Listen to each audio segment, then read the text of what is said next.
was given fire. A torpedo was discharged. A number of seconds later, the order was again given fire. A weapon was discharged, and a number of seconds later, the order was again given fire, and a third weapon was discharged. May the 2nd, 1982, the event which made inevitable an all-out shooting war over the Falklands, the sinking of the Argentine heavy cruiser Belgrano. Along with the ship went down any hope of peace with the military junta which had invaded the islands without warning 4 weeks earlier. Within 48 hours, the Argentinians retaliated. 20 men, the first British servicemen to be killed in the war, died aboard HMS Sheffield. Over the next 6 weeks, 1,000 men from both sides were to die.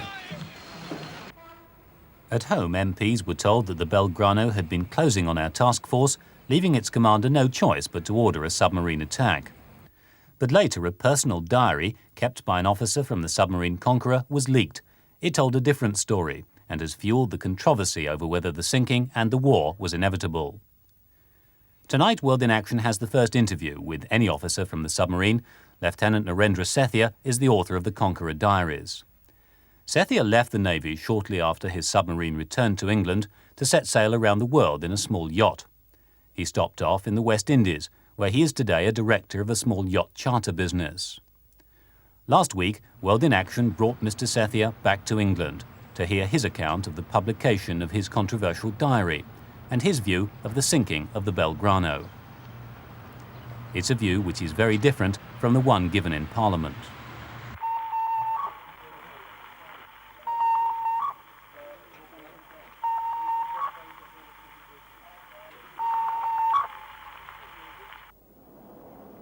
On the 5th of April 1982, just 3 days after the invasion of the Falklands, the British task force set sail.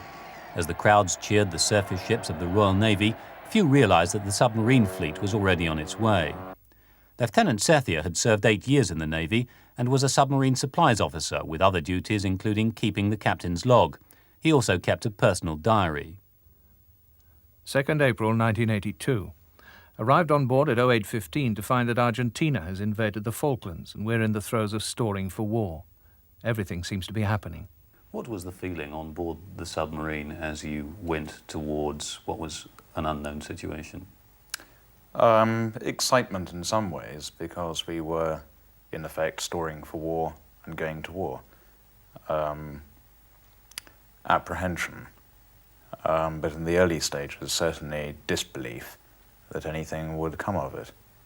I think it was, apart from the fact that we sailed or started storing on April Fool's Day, there was the general belief that we may well be going on another one of these long patrols and would end up being away for a long time and returning home after having done nothing.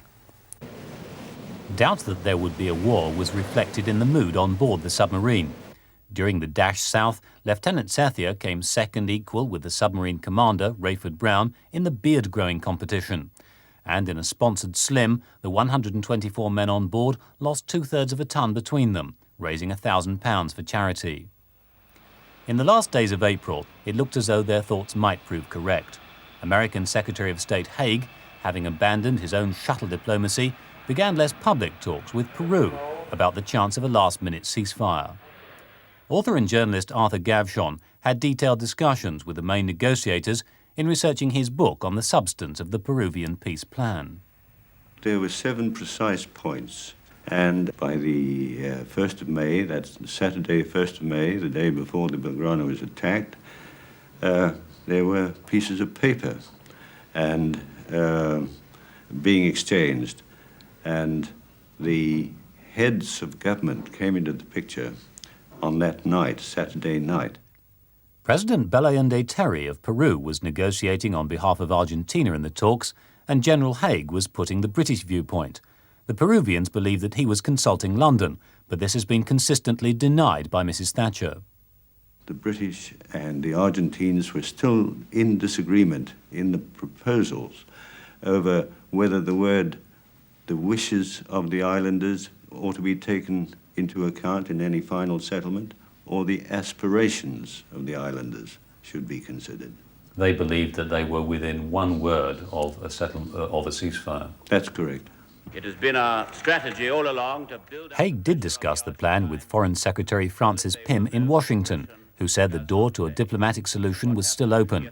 5 days earlier, the fleet had been told something else. 25th April. We had a reassuring signal saying it looks as though the diplomatic pontificating is now over. Military intervention now seems inevitable. Feelings on board a mixture of excitement and apprehension. On April the 30th, the British imposed a 200-mile total exclusion zone around the Falklands. Any foreign vessel inside it would be considered hostile. The only ship which would be sunk on sight was the Argentinian flagship 25 de Mayo. Intelligence reported it north of the Falklands, and the submarine Splendid was ordered to find and destroy it. By contrast, the submarine Conqueror in the south was ordered only to find and follow a small group led by the cruiser Belgrano. Continuing passage to an area where the threats are from the cruiser Belgrano, an ancient ex-US Second World War ship with no sonar or anti-submarine warfare capability. 2 XL Insomnia-class destroyers, equally decrepit, and an oiler. We picked up some faint signatures of the enemy this afternoon. From the information that we had, from our knowledge of shipping in the area, there was good reason to assume that it may well be the Argentinian surface group. You knew that the Belgrano was in that area somewhere?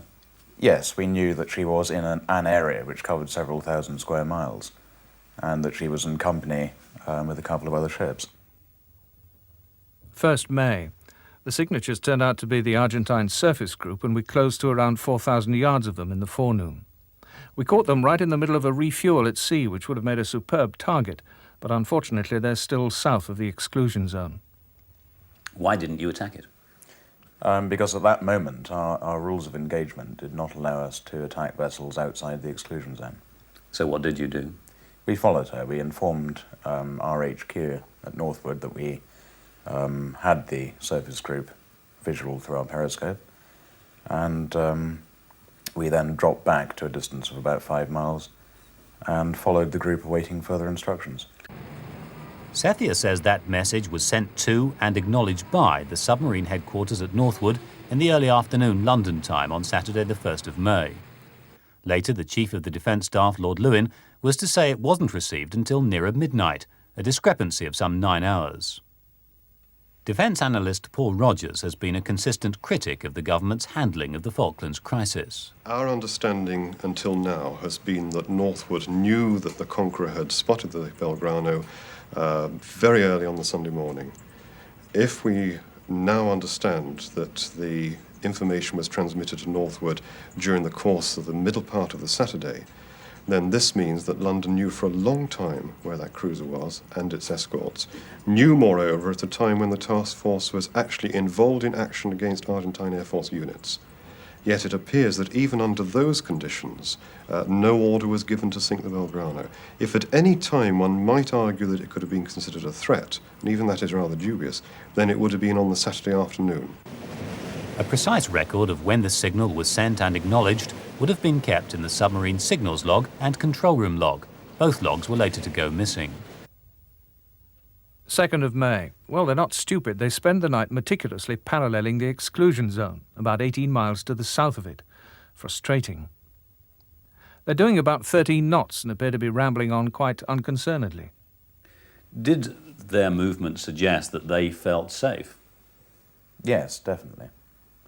They were not carrying out any anti-submarine evasive manoeuvres, which are fairly standard practice for surface ships who are in a submarine environment. So it would appear that they assumed what you assumed, which was that they were safe while they were outside the total exclusion zone. Yes, absolutely. If the Argentinians needed further reassurance, it came that day from Foreign Secretary Francis Pym in Washington. What we've done so far in military action is to secure the total exclusion zone, and that we shall go on doing. And we shall go on doing that in all weathers. And there's no other military action envisaged at the moment other than making that secure. Given what had been published about what was the British intention at that time, do you feel that they were entitled to feel safe? Yes, I do. You put in your diary, in fact, that they are skirting the total exclusion zone. It's frustrating. At the time, obviously, we hadn't been engaged in an action. We had been at sea for nearly a month. And at that time, the feeling was on board, we would hate to have come all the way down here, to have done nothing and to have gone all the way back home again. At that moment, we did want to become involved in some engagement. By now, the Belgrano was sailing west, away from the task force. The previous evening, a signal from the Argentine flagship, which was later repeated from Commodore Rivadavia, had ordered the group back to home waters. The British War Cabinet said neither of these calls was intercepted. Its critics believe otherwise. They knew where the Belgrano was going, because as before and as since, every order was intercepted, flashed back to Ascension Island, and then to GC HQ at Cheltenham, where it was decoded. So there was no problem. The boys at Cheltenham did their job very well. The government has said that it did not know that the Belgrano had been ordered back to port. What evidence do you have that that isn't true? I know that the orders from the Admiral Walter Ayala at 8:07, recalling the Belgrano to Staten Island, confirmed at 1:19 a.m. on the Sunday morning from the Naval Command in Buenos Aires, were known at Chequers on the Sunday morning. If the signals were intercepted, they may have been passed to the Conqueror and recorded in her signals or control log. Both logs were later to go missing. But with or without that knowledge, Admiral Lord Lewin went to a War Cabinet meeting on Sunday, May the 2nd, to ask permission to sink the Belgrano. In an informal gathering in the garden at Chequers before lunch, Lewin told the group that the Belgrano posed a threat to the task force. I personally don't feel that it was a threat. She was an old ship due for retirement, and her two escorts were old ships due doubtless for retirement. It has also been said separately that it had been announced to the Argentinians that warships that were encountered and which posed a threat would be sunk. Do you think that that in any way applies to this situation? Had that happened, I'm sure that the commanding officer of any Royal Navy unit would have signalled back to Northwood first and said, look, this thing's a threat. Is it within my authority to engage it? But the situation never arose. Because there was really no question of it being a threat. That's correct. Where was the Belgrano in relation to the task force? The government has again been chary about telling us exactly where the task force was, but it would appear 250 to 300 miles away from the task force at any time. And how long would that take to cover that journey? Even if you assume that the Belgrano could travel at its maximum design speed, which is extremely unlikely, one's talking about 8 to 10 hours. Nevertheless, in a discussion which the participants say lasted 20 minutes, Lewin was given permission to sink the Belgrano. It is impossible to discuss such a momentous issue, still less the international legal implications, in 20 minutes. Haphazard and casual. The Prime Minister has said that she was told that the Belgrano was a threat to the task force, and in those circumstances any politician, any leader of a country would have to take action to defend British servicemen's lives. Is that not a reasonable position to take? No, because you see, any politician should ask for the latest information and demand to be told it. Now, did she ask, and Lord Lewin never answered this, did the Prime Minister ask what was the latest information about the Belgrano's course that we know from the leaked documents from the Ministry of Defence have been going steadily westwards for over 11 hours towards Staten Island? 2nd of May. This afternoon I knew what fear was. At 1400 we received a signal authorising us to sink the Belgrano, even though it was outside the exclusion zone. The order was given to fire. A torpedo was discharged. A number of seconds later, the order was again given to fire. A weapon was discharged, and a number of seconds later, the order was again given to fire, and a third weapon was discharged. There then elapsed a period of seconds before the first weapon hit its target, at which time an explosion was heard and felt. And shortly after that, another weapon was heard to hit and explode, and at the time we thought that the third one had hit and explode, but this was presumably ammunition stocks on the Belgrano exploding, and it became difficult to differentiate between what was a weapon and what was on-board ammunition exploding. Immediately afterwards, I think it's difficult to say what the feelings were, but the outside, the physical actions and reactions of people were one of jubilation. We had heard the weapons hit, people were cheering and shouting. We had successfully done the job that we set out to do. On board the Belgrano, 330 sailors are thought to have died in the first 2 explosions, another 38 as the ship went down. So we ran for about an hour at fairly high speed to maneuver away from anybody who may be onto us. And it turned out that one of the escorts was still fairly close to us and giving us some bother. So we went deep again and ran again. It must have been about an hour and a half or 2 hours after the engagement when we finally were able to slow down, return to periscope depth and transmit our signal. The signal was received at headquarters in Northwood, which later returned a signal saying that the Belgrano had not been sunk but was floating rudderless. When the Belgrano was hit, one of the accompanying destroyers signaled to its home port that the Belgrano had actually been hit but was still floating. This was certainly intercepted in some way, either directly or indirectly. Now, this signal was sent less than 24 hours after the original recall signal. We know this one was being intercepted. There is at least a very strong assumption that the earlier recall signal was also being intercepted. We never really thought on the way down that we were actually going to do this. Now I think we're all stunned. The little things in life now seem relatively unimportant as the prospect of death becomes so real. The only consolation, I suppose, is that the end will be cold and quick. This heavily armed surface attack group was close to the total exclusion zone and was closing on elements of our task force which was only hours away. The threat to the task forces was such that the task force commander could ignore it only at his peril.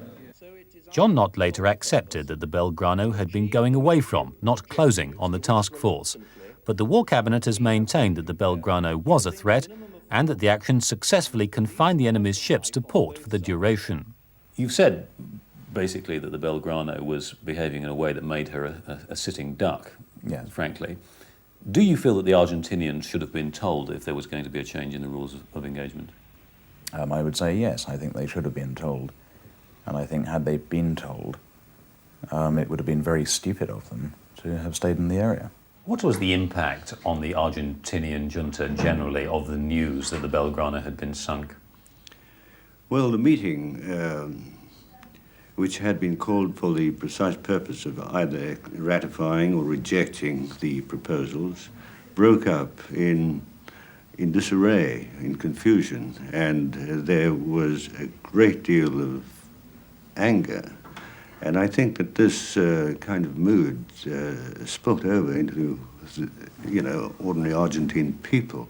I personally presumed that for some reason unbeknown to us, any peace talks which may have been in progress had broken down, and that therefore the government had decided spontaneously, right, we will change the rules and show them.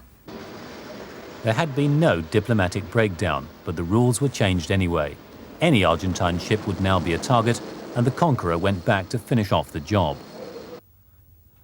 Well, tonight we close the destroyers, and tomorrow we shall close in for another kill. I can't say I'm looking forward to it. I'm very nervous, particularly as they will be more alert now. We went back to the area once and found nothing. Again, the possibility was that the ship had been crippled and had limped off to the west to make her way back home. We went back to the area a second time when we heard some surface activity in the area. And we saw that a hospital ship and one of the escorting destroyers were in the area. And we therefore presumed that they were engaged in looking for survivors. So what did you do? We left the scene. 42 hours later, Argentinian planes attacked and hit HMS Sheffield, with the loss of 20 British lives. We were all very stunned and sad. Had we been honest with ourselves, and many people were, we knew that it was our action which had obviously precipitated that. But now that we were in a hostile environment, we became angry, as the Argentinians did against us, and we thought, let's go and get some more. By that time, the die was obviously cast. Yes. Yeah. You see, no Belgrano, no Sheffield, no Antelope, no Arden, no Atlantic Conveyor, no Coventry, no Goose Green, no Bluff Cove. So we're not only concerned with young Argentine sailors, we're no less concerned with many British sailors and soldiers. 9 weeks later, the Conqueror returned to base at Faslane, flying the Jolly Roger. Few questions had been asked about the sinking of the Belgrano until they heard what Commander Rayford Brown had to say. And I'd been watching her for a few hours beforehand, and under direct orders I went in and attacked her. Reputable members of the Scottish Press Corps very properly asked the captain, why did you sink the Belgrano? A question that flowed from John Nott's own statements. And of course, naturally, Commander Rayford Brown replied, I didn't sink the Belgrano on my own bat. I wouldn't do a thing like that. I'm a first-time submarine commander. I did it, he said, on orders from Northwood. Now, that's not what we had been told in the House of Commons. And when there are small inconsistencies, they're often part of larger inconsistencies. Small lies tend to be part of larger lies. And in the most major action since 1945, the first use of a British nuclear submarine, isn't it highly desirable to have the truth? Tamdale was encouraged in his search for the truth in September last year when a naval officer from the Conqueror came to the House of Commons. He gave him the personal diary of Lieutenant Narendra Sethia. Mr. Sethia, did you leak your diary to any Member of Parliament or to the media? No, I did not. No. Was it ever your intention that operational material from your diary should have been made public? Certainly not, no. Sethia had intended the diary as the basis for a book and had sent it in confidence to a friend to canvass some publishers. He said he discovered only 3 months ago that the diary, which had been leaked in the press, was his.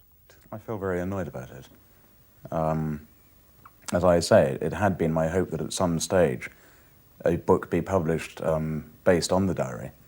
But obviously removing anything which I felt was sensitive or classified. Obviously somebody's got there first, and that wasn't to be. Sethia had told the Ministry of Defence about his diary and received a routine reply. They made no further attempt to contact him until last weekend. 5 days ago, Sethia paid a visit to the Ministry of Defence and later New Scotland Yard to confirm his story. Although Sethia's account answers many questions about the sinking of the Belgrano, it doesn't explain why the War Cabinet decided to sink the ship or whether it knew about the Peruvian peace plan at the time. It doesn't confirm whether the British knew that the ship had been ordered back to home waters, but it does raise the question whether the War Cabinet knew much earlier than has been admitted that the Belgrano was there for the taking. Answers to some of those questions could be in the logbooks of the submarine, but 2 of them are missing. The signals log says the government was routinely shredded within 6 months of the Conqueror's return. The submarine's navigating officer also kept a control room log which records the latitude and longitude, distance run, course speed and depth of the submarine at hourly intervals together with other routine readings. It has been mislaid, and as it too is classified, a board of inquiry is being held. Did you take any log from the submarine Conqueror? No, I did not. Do you have any information about who took it or where it is? None whatsoever. How likely do you in fact think it is that anybody who was on board the submarine took the log? I think it's extremely unlikely. Every log is accounted for in a log, a separate log. And I just find it very hard to believe that any crew member could have pinched it without somebody realising at the time. I believe that the information in one form or another is at Hayes and at Northwood and preserved in toto in places well known to ministers in the Ministry of Defence. Former Defence Secretary John Nott declined to be interviewed. Former member of the War Cabinet Cecil Parkinson also declined. Lord Lewin is giving evidence to a Commons inquiry this week and was unwilling to be interviewed before doing so. Labour MP Tamdale is calling for an independent tribunal of inquiry. My initial reaction was, well, here is somebody scraping up dirt about the subject to smear the government. What is your view of that now? I feel now that perhaps there has been a case for this MP insisting on finding out a little bit more about the event. Would you personally like the full truth of this experience to come out? Yes, I would, very much.